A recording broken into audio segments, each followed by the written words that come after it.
الرحيم. السلام عليكم ورحمة الله وبركاته. الحمد لله رب العالمين. الحمد لله الذي نحمده ونستعينه ونستغفره ونستهديه ونتوب إليه ونعوذ بالله من شرور أنفسنا ومن سيئات أعمالنا. من يهده الله فلا مضل له ومن يضلل فلا هادي له. أشهد أن لا إله إلا الله وحده لا شريك له وأشهد أن محمدا عبده ورسوله لا نبي بعده. الذي أدى الأمانة وبلغ الرسالة ونصح الأمة وجاهد في سبيل الله حق جهاده. اللهم صل وسلم وبارك على خير الخلق نبينا محمد المصطفى صلى الله عليه وسلم وعلى آله الأطهار وأصحابه الأخيار ومن تبعهم بإحسان إلى يوم الدين. أما بعد، سبحانك لا علم لنا إلا ما علمتنا إنك أنت العليم الحكيم.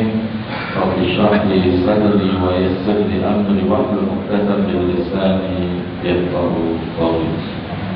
Jemaah sekalian, Bapak Ibu yang saya hormati dan saya muliakan, alhamdulillah pada siang hari ini sepatutnya kita memanjatkan puja dan puji syukur kita kehadirat Allah Taala atas nikmat iman, nikmat sehat wal afiat, sehingga kita dapat hadir di majelis yang Allah muliakan ini dalam rangka melaksanakan salat zuhur kita secara berjamaah, yang insyaallah kita akan lanjutkan dengan kajian Tarikhul Khulafa. Dan tentunya terhadap tempat ini kita semua mengucapkan alhamdulillahirabbil alamin. Salam taklim kita sampaikan pada sahabat kita Rasulullah sallallahu alaihi wasallam beserta keluarganya, para sahabatnya dan seluruh pengikutnya ila yaumil qiyamah. Terima kasih. Insyaallah siang hari ini kita akan masuki bagian ketiga dari tarikh Khalifah yang pertama, yaitu Abu Bakar As-Siddiq radhiyallahu anhu. Terusnya,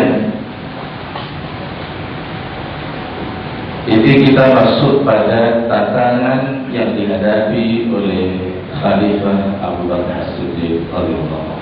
Pada umumnya ada 4 tantangan besar. Apa tantangan yang dihadapi oleh Abu Bakar As-Siddiq itu? Yang pertama adalah munculnya kaum murtadin, orang-orang yang murtad.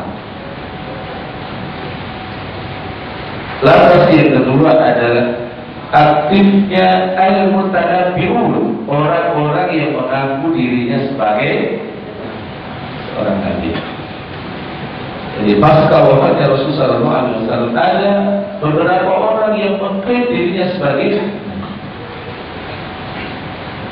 Lantas yang ketiga adalah pemberontakan dari beberapa kabilah Arab. Dan satu lagi, banyaknya orang yang ingkar membayar zakat. Apa alasannya tadi? Jelas saya, ini munculnya orang-orang murtad. Dan pasca wafatnya Rasulullah SAW, sebagian masyarakat Arab kembali kepada kekufuran, sebagian dari mereka enggan membayar zakat.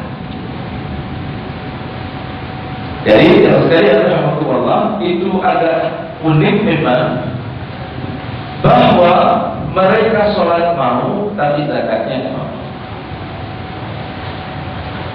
Tapi kalau sekarang banyak yang unik juga, zakatnya mau, sholatnya tak mau. Ada atau tidak? Ada. Bahkan yang ironis juga, muslim juga muslim KTP-nya itu, tapi sholat tak mau, zakat juga tak mau. Ada atau tidak yang begitu? Ada. Tapi ini pada masa Abu Bakar As-Siddiq, orang sholat mau, tapi zakat tak mau.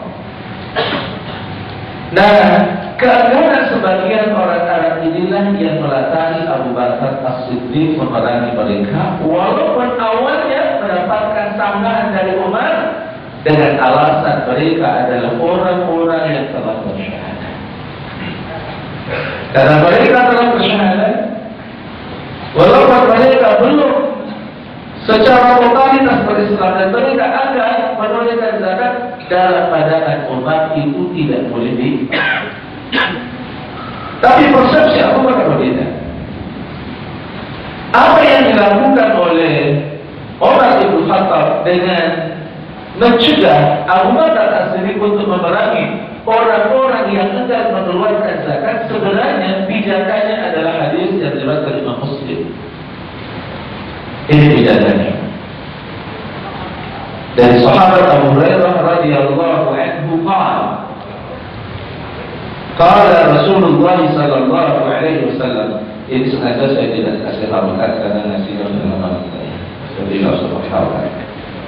Qala Rasulullah sallallahu alaihi wasallam, Rasul sallallahu alaihi wasallam bersabda, "Umirtu, aku telah diperintahkan. Aku telah diperintahkan oleh Allah. Untuk apa? Aku qatilan nasa, untuk memerangi manusia hatta yashhadu an la ilaha illallah, sehingga mereka bersaksi bahwa tiada Tuhan selain Allah." Jadi kalau sudah bersaksi tak boleh perang.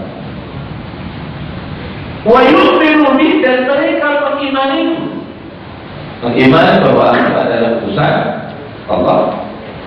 Wa bima ji'tu bihi, dan apa yang aku bawa dari risalah. Tapi kata Rasulullah sallallahu alaihi wasallam, fa idza fa'alu dzalika, maka ketika mereka melakukan itu, sudah bersyahadat, sudah beriman kepada Rasul dan mengimani terhadap apa yang dibawa oleh Rasul sallallahu alaihi wasallam, adalah asamu minni dima'ahum wa amwalahum, maka darah dan hartanya terpelihara illa bihaqqiha, kecuali dengan haknya. Haknya itu maksudnya apa? Karena memang dalam Islam darah itu ada kondisi-kondisi tertentu yang boleh ditumpahkan. Karena itu ada 3 keadaan. Ada 3 keadaan. Kapan darah itu dalam Islam berbeda. Yang pertama, Rasulullah SAW mengatakan, "At-tayyibuz zani", orang yang sudah berkeluarga tapi dia melakukan perbuatan zina, itu halal darahnya. Dan dalam penafsir fikih, orang yang sudah berkeluarga kok dia melakukan perbuatan zina, maka dia termasuk orang yang melakukan zina muhsan. Yang itu saksinya dalam Islam adalah tidak. Berbeda dengan zina khairu muhsan. Mereka yang masih gadis, mereka yang masih sedekah, kok dia melakukan perbuatan zina, maka saksinya adalah. Yang pertama adalah dia dicambuk berapa kali? 100 kali. Dan itu mencambuknya nggak boleh kencang banget, kemudian juga lembut banget, itu tidak boleh. Tapi mencambuknya harus sedang.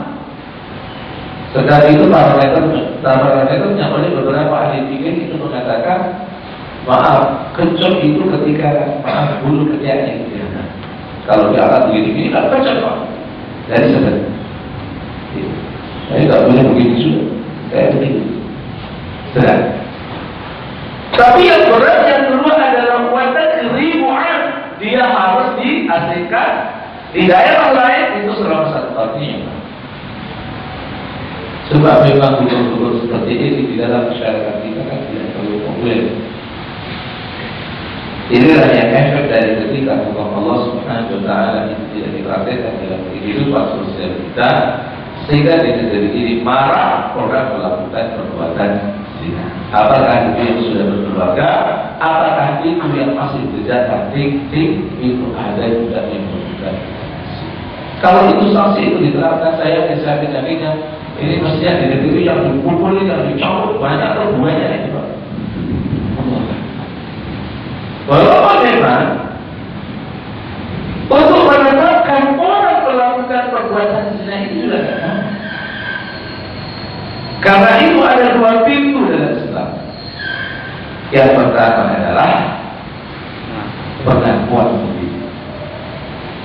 Dan pengakuan sendiri itu pernah terjadi pada masa Rasulullah SAW. Ada seseorang wanita dari etnis Ghamidiyah. Ia datang kepada Rasulullah SAW dan berkata, "Ya Rasulullah, zani, wahai Rasul, aku telah melakukan perbuatan itu."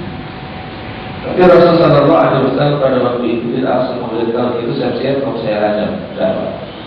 Karena ini memang urusannya adalah urusan jiwa. Sehingga apa yang terjadi pada waktu itu, Rasulullah SAW mengumpulkan bukti-bukti apa benar. Dan bahkan beberapa kali mengatakan jangan-jangan wanita itu hanya adalah itu hanya tidur dan semacam. La ya Rasul, saya telah melakukan perbuatan. La'allahu yuqabbilu, jangan-jangan dia hanya menciumi kamu. La ya Rasul, Rasulullah masih belum membuat keputusan, akhirnya wanita itu disuruh. Sebagai Rasulullah SAW pertama melakukan cekak. Sampai pada akhirnya beberapa bulan kemudian wanita itu datang kepada Rasulullah SAW dalam keadaan hamil. Ya Rasul, tolong bersihkan diri saya dengan Allah. Tapi Rasulullah SAW kalau di dalam perutnya ada janin yang tidak berdosa, sehingga beliau mengatakan, pulang kamu sampai engkau pulang. Setelah melihat kata-katanya, ya Rasulullah, kau bersedia telah melakukan perbuatan itu, dikatakan Raja pulang sampai hak-hak anak kamu. Lalu setelah urusan anak selesai baru dilakukan. Ini yang pertama. Yang kedua adalah qatilun nafs, orang yang membunuh jiwa orang lain. Tapi ini konteksnya saja. Ketika pembunuhannya itu dilakukan secara sengaja. Kalau pembunuhannya dilakukan tidak sengaja, yang disebut dengan al-qatlul khata', pembunuhan tidak sengaja. Misalnya pas sudah seperti ini, dia tiba-tiba ada orang yang perang dan dia karena memang agak hujan kayak begini, tiba-tiba dia tidak bisa menguasai diri, akhirnya nabrak. Itu kira-kira nabraknya disengaja atau tidak? Lalu sengaja atau tidak? Atau perlu dilihat dulu? Kalau dalam tiga itu perlu dilihat. Ada antara orang yang menabrak dan yang ditabrak itu pertemanan sebelumnya. Ada hubungan sebelumnya. Kalau ada hubungan, dilihat ini hubungan baik atau hubungan buruk. Setelah itu ya, baru kemudian dihubungkan. Oh, ini sengaja. Karena implikasinya itu besar. Kalau sengaja, apa yang terjadi? Kalau seluruh ahli waris itu menuntut hukum kisah, itu. Tapi kalau ada yang memaafkan, itu tidak dibunuh, tapi ia harus membayar denda, dan dendanya itu adalah senilai 100 ekor unta. 100 ekor unta itu kira-kira berapa, Pak? Sekarang harga unta itu sekitar 4.000 sampai 5.000 rial, Pak. Kalau kita ambil harga yang paling murah itu adalah 4.000 rial. Kalau kemudian 1 rialnya berapa rupiah sekarang? Lalu, yaitu 3.000 rupiah, itu kan berarti 4.000 kali 3.000. 4.000 kali 3.000 berapa? 12 juta. 12 juta kali 100, ya dendanya sekitar 1,2 miliar. Itu tak benar. Besar atau kecil? Atau besar? Maka inilah catatan dalam Islam. Kalau tidak sengaja, maka ia boleh, ia tidak dibunuh, dihukum, tapi ia wajib membayar denda. Dan perbedaan antara pembunuhan sengaja yang dimaafkan dan pembunuhan yang tidak disengaja, kalau yang disengaja dan dimaafkan, ia harus membayar dendanya dan usaha sendiri. Tapi kalau tidak sengaja, maka baitul mal boleh membantunya. Itu dalam. Dan satu lagi adalah yang hal darahnya adalah al-mufariqu anil jamaah, orang-orang yang keluar dari komunitas kaum muslimin, yaitu murtadun, orang-orang murtad. Maka inilah alasan kenapa kemudian Umar bin Khattab itu Abu Bakar As-Siddiq memerangi orang-orang yang murtad. Karena apa? Mereka Islam mau, tapi zakat tidak. Nah, jadi sekalian, rahimahullah, Abu Bakar berargumentasi kepada Umar bahwa beliau akan memarahi orang yang membedakan antara sholat dan zakat. Karena sholat dan zakat ini satu paket. Sama-sama dua-duanya berhukum wajib. Karena zakat adalah hak harta yang wajib ditunaikan oleh setiap.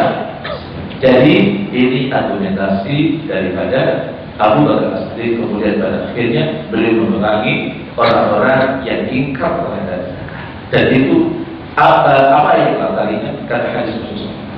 Nah, sekarang kita masuk pada hal yang kedua, yaitu ini sebab-sebab munculnya nabi palsu. Nabi-nabi palsu pasca wafatnya Rasulullah SAW itu banyak. Tapi ini di antaranya. Ada yang populer yang namanya insya Allah sangat familiar di kalangan kaum muslimin, yaitu Musailamah berkata. Ini dari Bani Hanifah. Nah, Musailamah berkata ini memang diberi kemampuan retorika dan kemampuan bahasa Arab. Namun secerdas apapun, sefasih apapun orang Arab membuat ubahan tentang Al-Quran, pasti tidak akan mampu menandingi Al-Quran. Malah justru ketika ia menandingi redaksi Al-Quran, bisa dipastikan ia akan menghinakan diri sendiri. Yang populer, Musailamah itu beliau membuat satu surat namanya surat Al-Fil.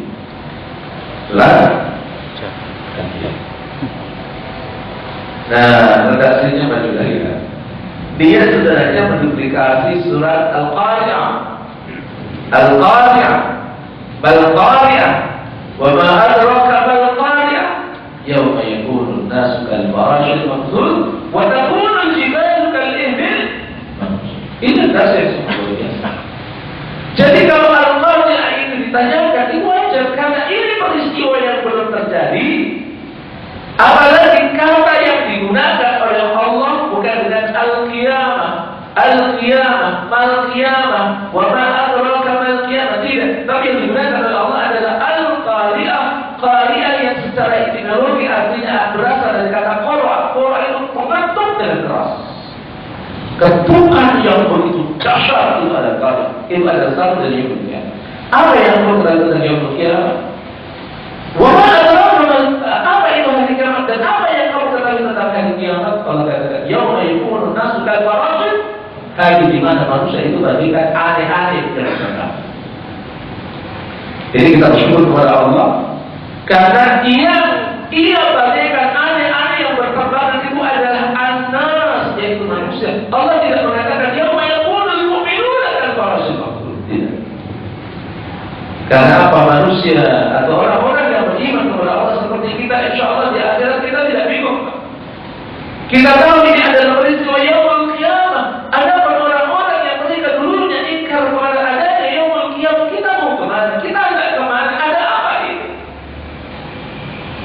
Allah. Wa taqulul jibalu kal-ihbil, dan gunung-gunung itu bagaikan bulu yang ditiupkan. Nah, kita semua mendapatkan contoh real di Jawa Timur ketika gunung apa Pak? Kalau itu menembus Allah. Sampai itu punya sampai di mana Pak? Ada yang tinggal di Bogor? Subhanallah.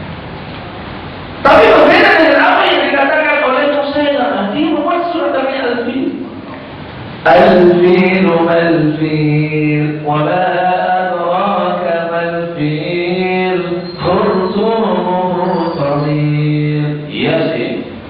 Al-Fil juga kan? Al-Fil gajah. Mal-fil apa itu gajah? Wa ma adraka mal-fil, apa yang kau ketahui tentang gajah? Khurtumuhu tawil, belalainya panjang. Itu Musailamah. Perlu kan? Musailamah. Berbeda kan?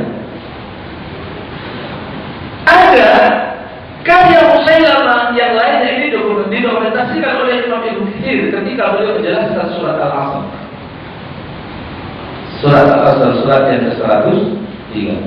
Wal 'asr innal insana lafi illa alladziina aamanu wa 'amilus shalihati wa tawassaw wa tawassaw bis sabr. Berapa ayat itu Bapak Ibu? Lalu berapa ayat sebenarnya? 3 ayat. Apa huruf terakhir dari surat Al-Asr ini? Huruf terakhirnya semuanya akhirnya huruf apa itu? Ra. Dan Musailamah itu membuat surat namanya surat Al-Wibr. Al-Wibr. Jadi Al-Wibr, Wibr itu dia semacam binatang yang seperti kucing. Dia membuat gubahan-gubahan yang semuanya akhirnya adalah roh. Semuanya adalah Al-Wibr. Lahu udhunani, dia memiliki 2 telinga. Wasadar, wasairu kal-qamar, roh juga. Al-Wibr.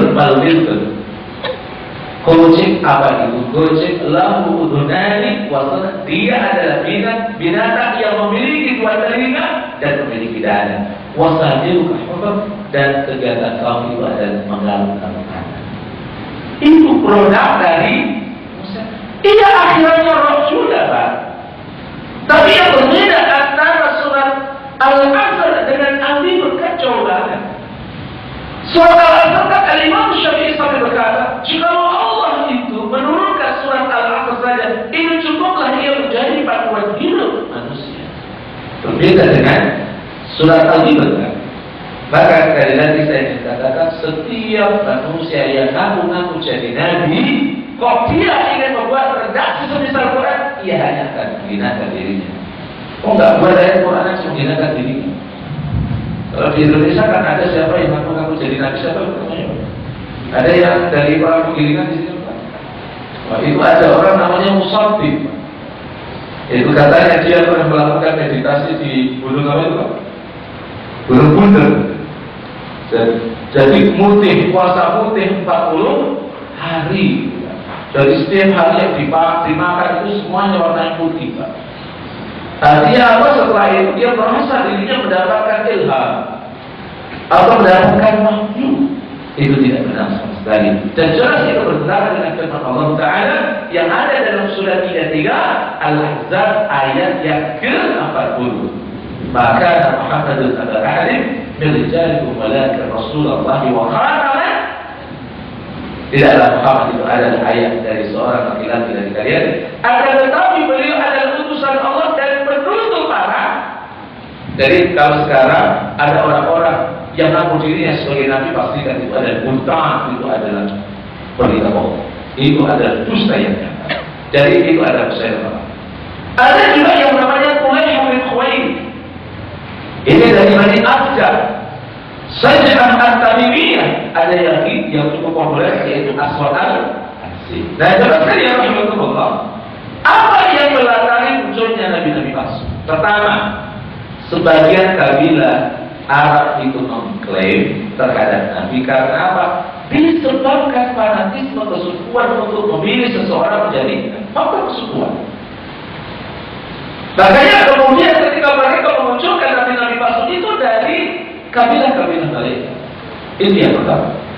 Yang kedua, sebagian kabilah belum terbiasa tunduk kepada ajaran Islam, terutama terkait dengan larangan seperti pengharaman khamar, judi dan seterusnya. Bagaimana kemudian mereka yang belum terbiasa taat kepada aturan-aturan Allah, mereka masih suka melanggar apa yang Allah Subhanahu wa Ta'ala larang. Kemudian mereka tunduk terhadap apa yang dibawa oleh Rasulullah SAW pasca wafatnya Rasulullah SAW. Sehingga itulah yang menjadikan kemudian mereka ada di antara mereka melakukan pengkultusan terhadap tokoh mereka yang kemudian ia bisa jadi ada yang mengaku jadi nabi dan kemudian pengikutnya ada yang menempatkan dia menjadi seorang nabi dan itu adalah nabi. Dan yang ketiga, karena sebagian kabilah menolak membayar zakat karena dalam pandangan mereka zakat dianggap sebagai simbol kelemahan dan ketertindasan. Dan itu sekali ini tidak benar sama sekali. Zakat itu bukan simbol kelemahan, zakat itu adalah bukan simbol dasar, tapi justru orang-orang yang mengeluarkan zakat itu adalah simbol orang-orang yang menghadirkan ketaatan totalitas kepada Allah.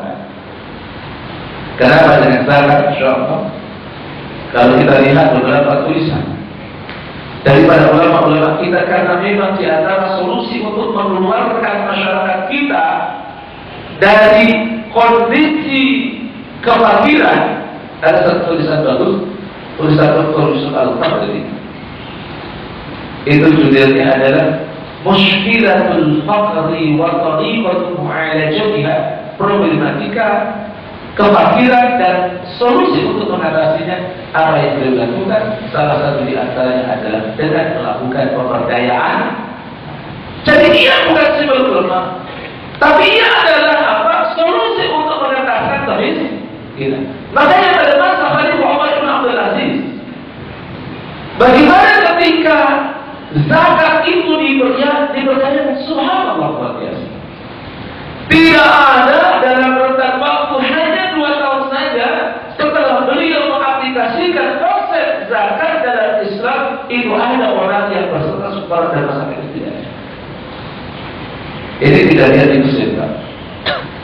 Ada seorang insinyur yang dia penasaran dengan konsep zakat. Akhirnya dia membuat sebuah sampel kecil dari hampir 1 kelurahan kalau di Indonesia. Ini dia data siapa orang-orang yang mampu, yang muzaki, dan siapa orang-orang yang mukarram atau mustahik. Didata secara baik. Dan dia mengaplikasikan konsep zakat itu hanya dalam waktu 2 tahun juga. Nah, setelah itu diaplikasikan selama 2 tahun, orang 1 kelurahan itu ternyata tidak lagi ada yang berstatus mukarram. Dan itulah kedahsyatan daripada konsep zakat. Walaupun memang zakat ini adalah efek. Efek dari apa? Aktivitas dan produktivitas. Ketika orang aktif, ketika orang produktif, maka disitulah ia kemudian mendapatkan uang, mendapatkan gaji. Maka pada harta yang berkembang, pada penghasilan itulah yang kemudian ia diwajibkan untuk mengeluarkan. Dan Allah bahagia. Yang diminta oleh Allah dari zakat itu besar atau kecil? Kecil. Dan itu juga ada nisabnya, Pak. Seperti zakat usul, zakat pertanian, itu tidak semua orang yang nanam padi itu semua itu harus mengeluarkan zakat, tidak.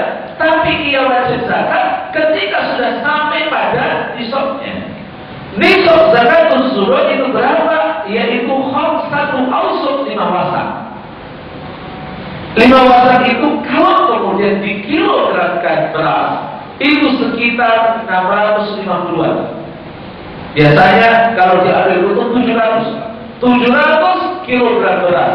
Jadi ketika petani itu dia punya penghasilan sendiri 700 kilogram beras, maka berarti ia baru wajib mengeluarkan zakatnya. Kalau tidak, 700 kilogram beras itu kalau dirupiahkan berapa? Lalu kita biasanya kita hitung semua, dan silakan semua. Tapi ketika penghasilannya tidak sampai seperti itu, dia tidak wajib mengeluarkan. Jangan sekali rahmatullah, itulah kekuatan zakat. Dan kemudian yang keempat, sebagian kabilah menganggap bahwa loyalitas politik hanya diberikan kepada Rasul Sallallahu Alaihi Wasallam. Sementara pasca wafatnya Rasul Sallallahu Alaihi Wasallam, loyalitas dan ketaatan dalam Muslim. Jadi mereka menganggap yang diberi mahabbah, yang diberi loyalitas itu hanya kepada Rasul Sallallahu Alaihi Wasallam. Tapi Abu Bakar dia tidak layak dari mendapatkan loyalitas. Itulah yang kemudian diaplikasikan oleh sebagian masyarakat. Nah, sekalian, sekarang kita masuk pada apa yang dilakukan oleh Abu Bakar dalam upaya untuk meredam pemberontakan dan gejolak. Abu Bakar membentuk pasukan terkompas dan para. Nah, Abu Bakar membentuk 11 pasukan yang masing-masing dipimpin oleh seorang panglima. Dan panglima yang diangkat oleh Abu Bakar ini panglima-panglima yang rata-rata mereka sudah punya pengalaman di Hidayah. Pengalaman. Saya kira kita tidak merasa baru mendengar nama Khalid bin Walid. Karena Khalid bin Walid ini adalah panglima pada masa jahiliyah, tapi sekaligus beliau juga panglima pada masa berakidah gitu. Dalam perang Mu'tah kita semua mendapatkan pelajaran yang sangat berharga. Bagaimana briliannya, kecerdasan bisa yang dimiliki oleh Khalid. Dalam perang Mu'tah itu kan jumlah pasukan kaum muslimin ketika menghadapi pasukan Romawi itu berapa ribu? Hanya 3.000. Sementara pasukan Romawi yang berkoalisi dengan pasukan Quraisy itu jumlahnya ada berapa? Lalu masih ingat atau sudah lupa semuanya? Atau waktu bahasa perang pada gak hadir? Itu jumlahnya ada 200.000. Secara logika 3.000 lawan 200.000 itu menang mana? Dan 200.000, apalagi ini perang dulu gak ada yang namanya rudal, gak ada. Jadi perang face to face. Tapi itu ya memang itu semuanya adalah pertolongan Allah, tapi kan selalu ada hukum kausatif, hukum sebab akibat. Apa di antaranya? Faktornya adalah ketika kaum muslimin pada waktu itu panglimanya dari Zaid bin Harithah, kemudian dari Ja'far bin Abi Thalib ini mendapatkan syahid, kemudian Khalid bin Walid tampil menjadi panglima kaum muslimin, maka pada waktu itu dengan kecerdasan militernya Khalid bin Walid kemudian melakukan strategi perang yang tidak dikenal pada masa itu dengan menggunakan metode zigzag. Jadi pasukan yang ada di depan ditarik ke belakang, yang di belakang ditarik ke depan, mengesankan ada suplai penambahan pasukan. Yang di sebelah kanan ditarik ke kiri, yang ke kiri ditarik. Mereka bingung, ini model apa ini? Disitulah kemudian Allah menanamkan rasa takut pada diri mereka, yang membuat mereka akhirnya mundur ke belakang. Itu jumlahnya bagus. Subhanallah. Dan pasca perang fisik itu beberapa riwayat mengatakan bahwa ketika nanti Khalid itu meninggal dunia, itu saat perang atau bukan saat perang? Tidak saat perang, tapi di punggungnya ini Pak. Itu dalam beberapa riwayat dikatakan itu ada bekas kibasan pedang itu jumlahnya ada 70 titik. Kalau kita kan masih bisa semuanya Pak. Itu Khalid bin Walid. Subhanallah. Seorang sahabat Rasulullah SAW. Dan yang menarik dari Khalid bin Walid adalah betapa Khalid adalah orang yang bisa menerima realitas kehidupan dan termasuk keputusan pemimpin. Ketika peperangan sedang berkecamuk pada masa Umar bin Khattab, beliau waktu itu masih menjadi panglima. Tapi dalam kecamuk perang tiba-tiba Umar mengirim satu surat, dan surat itu untuk Khalid bin Walid bahwa ia dipecat menjadi panglima kaum. Kira-kira kalau bapak-bapak yang jadi panglima kira-kira kabur kan? Lalu ini karena nggak jadi panglima, jadi nggak bisa bayangin. Subhanallah. Tapi Khalid bin Walid, masya Allah, beliau justru menyembunyikan surat itu dan tetap berperang, dan setelah selesai perang itu baru beliau sampaikan kepada Allah. Tidak ada rasa dendam, tidak ada rasa tidak nyaman, itu saja. Dan beliau berargumentasi, saya melakukan ini semua bukan karena Umar, akan tetapi karena Allah. Maka ini pelajaran menarik bagi kita, bagi jamaah yang menjadi pengurus masjid, mungkin pengurus masjid di sini atau pengurus masjid di tempat kita yang masing-masing. Jadi pengurus masjid yang tetap rajin, gak jadi pengurus masjid yang tetap rajin. Karena ada juga kan, itu jamaah-jamaah ketika jadi pengurus masjid itu rajin yang luar biasa. Kira gak jadi pengurus masjid itu gak kelihatan. Ada atau tidak yang begitu? Allah. Karena Allah. Walaupun dengan apa yang dilakukan oleh Umar bin Khattab pada waktu itu juga bukan tanpa argumentasi. Beberapa ahli mengatakan, ahli sejarah mengatakan ada dua argumentasi yang dilakukan oleh Umar. Kenapa beliau harus memecah Khalid bin Walid? Yang pertama, ada kondisi yang tidak kondusif di dalam kepala. Ada semacam keputusan kepada Khalid bin Walid. Ini tidak beres. Jadi beberapa sahabat itu kalau mengatakan ini yang jadi pemimpin kita, yang jadi panglima kita itu siapa? Kalau yang pemimpin itu Khalid, benar. Itu kan tak boleh. Menyadarkan kebenaran pada Khalid itu tak boleh.